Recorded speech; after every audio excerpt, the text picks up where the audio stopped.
राधे कृष्ण दोस्तों, कल वैशाख मास का बुधवार है। अब कल का हमें कैसे स्नान करना है, कैसे सूर्य भगवान को अर्घ देना है और क्या हमें दान करना चाहिए, ये मैं आपको इस वीडियो में बताऊंगी। तो बुधवार होने की वजह से, जैसा कि मैं आपको हर वीडियो में बता रही हूँ, वैशाख मास का महत्व हमें, उसका फल हमें जब भी मिलता है जब हम सूर्योदय से पहले उठते हैं।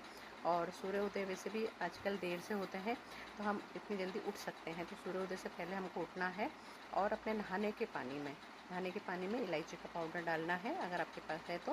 नहीं तो कोई बात नहीं, अगर हरी दुबा आपके आसपास लग रही है तो वो भी आप अपने नहाने के पानी में डाल सकते हैं।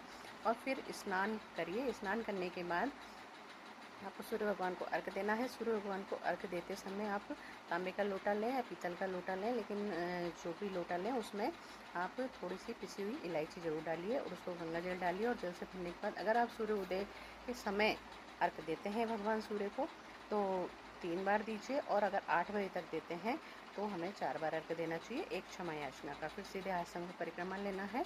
और जैसा कि मैं आपको बताती हूँ कि हमें 8 बजे के बाद संभव हो तो सूर्य भगवान को अर्घ नहीं देना चाहिए, सिर्फ प्रणाम करना चाहिए। अगर हम लेट हो गए हैं तो सिर्फ प्रणाम से ही हमें पुण्य फल मिलता है। अर्घ हम सिर्फ 8 बजे तक ही दे सकते हैं, ऐसा शास्त्रों में कहा गया है।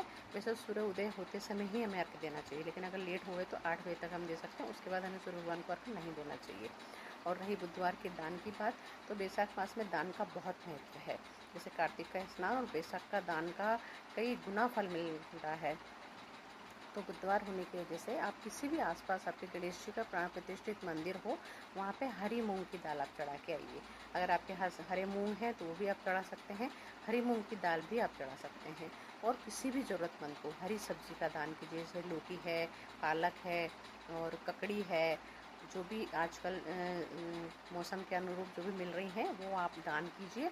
और देखिए कि आप जो भी मौसम के अनुसार सब्जियां मिल रही हैं वो आप दान दे सकते हैं किसी ज़रूरतमंद को। अगर आप ज़रूरतमंद को दान देते हैं तो उसका हमें इसलिए फल मिलता है क्योंकि ज़रूरतमंद जो होगा वो उसका उपयोग ज़रूर करेगा। और अगर हम किसी समृद्धशाली ब्राह्मण को या किसी को देंगे तो फिर वो इतनी उसकी उपयोगिता नहीं होगी जितना ज़रूरतमंद को होगा। जैसे मंदिर में आप दान करके आ सकते हैं, लेकिन हम अगर साग सब्जी और जो भी मैं वस्तु बता रही हूँ वो किसी ज़रूरतमंद को दान करते हैं तो उसका हमें कई गुना फल मिलता है। और बुधवार होने की वजह से जो मैं आजकल आपको बता रही हूँ कि रिश्ते और ग्रह कैसे एक दूसरे से जुड़े हुए हैं, जो मैं आपको बताती हूँ वो हो साइंस के अकॉर्डिंग भी बताती हूँ। तो आप डेली के जो उपाय अलग अलग बताती हूँ वो इसीलिए बताती हूँ कि आपका वो ग्रह आपकी कुंडली में मजबूत बना रहे। जैसे कल बुधवार है तो बुधवार को अगर हम अपनी बहन बुआ या मौसी, बहन बुआ और मौसी, इनको अगर हम कुछ हरी चीज़ खिलाते हैं, मतलब जैसे मूंग की दाल का हलवा हो गया या कोई लौकी का हलवा हो गया या कोई भी हरी चीज़ हम उनको खिलाते हैं तो उससे हमें हमारा बुद्धि ग्रह मजबूत होता है। मास के अकॉर्डिंग, दिन के अकॉर्डिंग मैं आपको ये छोटे छोटे उपाय बता रही हूँ। और आपके आसपास अगर बहन बुआ मौसी नहीं है तो उनके उम्र के, जो जितनी उनकी उम्र है और उनके उस स्त्री को भी आप ये सब खिला सकते हैं, उस लड़की को भी आप ये सब खिला सकते हैं और दान भी दे सकते हैं। हरे रंग का कपड़ा भी दान दे सकते हैं, उससे भी आपका बुद्धि ग्रह मजबूत होगा। और किसी भी गणेश जी के प्राण प्रतिष्ठा मंदिर में भी हरा कपड़ा आप दान कर सकते हैं। हरी दूबा आपको माँ गणेश जी को चढ़ाना चाहिए और जितना हो सके उतना गाय को हरा चारा खिलाना चाहिए। उससे वैशाख मास का आपको पूर्ण फल मिलेगा, क्योंकि ये बहुत छोटे और कारगर उपाय हैं। इससे जो मैं आपको डेली उपाय बता रही हूँ वो आपके ग्रह भी मजबूत कर और आपके घर में सुख शांति भी बनी रहेगी। जैसा कि आप सब जानते हैं, आजकल मैं आपको संतान संबंधी उपाय बता रही हूँ, तो आप मेरे पहले की वीडियो भी देख सकते हैं। जो भी आपको सूटेबल लगे वो उपाय करिए, पर करिए ज़रूर। जिनको बहुत साल हो गए हैं शादी के और फिर भी उनको संतान प्राप्ति नहीं हो रही है, तो मैं जो उपाय बता रही हूँ वो ग्रहों के अकॉर्डिंग बता रही हूँ और दिन के अकॉर्डिंग बता रही हूँ। तो उससे आपके अगर कुंडली में भी कोई दिक्कत होगी तो भी वो ठीक होगी, और अगर मेडिकल है तो वो भी, उसका भी असर होगा। आप करके देखिए। जो मैं उपाय बता रही हूँ वो बुधवार से आपको चालू करना है। बुधवार से आप किसी भी बुधवार से चालू कर सकते हैं, आप कल से भी चालू कर सकते हैं। आपको क्या करना है, जो हरे पत्ते वाली सब्जी आती है, हरे पत्ते वाली जैसे पालक हुई, मेथी हुई, जो भी मौसम के अकॉर्डिंग सब्जी मिलती है वो लें।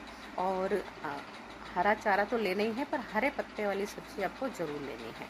हरे पत्ते वाली सब्जी लेने के बाद आप उसे किसी भी गाय किसी भी रंग की हो सकती है, सफ़ेद भी हो सकती है, काली भी हो सकती है, लाल भी हो सकती है, कोई भी गाय हो जो भी आपको दिखे उसे आप और अगर काली हो तो सबसे बेस्ट है, क्योंकि ये तो ऑप्शन मैंने आपको बताए हैं लाल और सफ़ेद के, लेकिन अगर काली गाय होगी तो उसका प्रभाव ज़्यादा होगा। 45 दिन तक अगर आप ऐसा करते हैं बिना स्किप किए हुए तो कोई भी ग्रह आपका हो वो शांत होगा और आपको संतान प्राप्ति होगी। ये मेरा अटूट विश्वास है, आप करके देखिए। बहुत छोटा लेकिन कारगर उपाय है। और रही दूसरे उपाय की बात, तो आप मतलब लगातार 108 बार जो संतान गणेश स्तोत्रम आता है, आप गूगल पे निकाल लीजिए, बुक में मिलती है, उसको भी अगर आप 108 बार जाप करते हैं तो भी आपको संतान की प्राप्ति होगी। ये बहुत छोटा लेकिन कारगर उपाय है, करके देखिए। और मेरे वीडियो पसंद आ रहे हैं तो लाइक कीजिए, शेयर कीजिए, और नए नए हैं तो सब्सक्राइब भी कीजिए। आपके लाइक मुझे मोटिवेट करेंगे।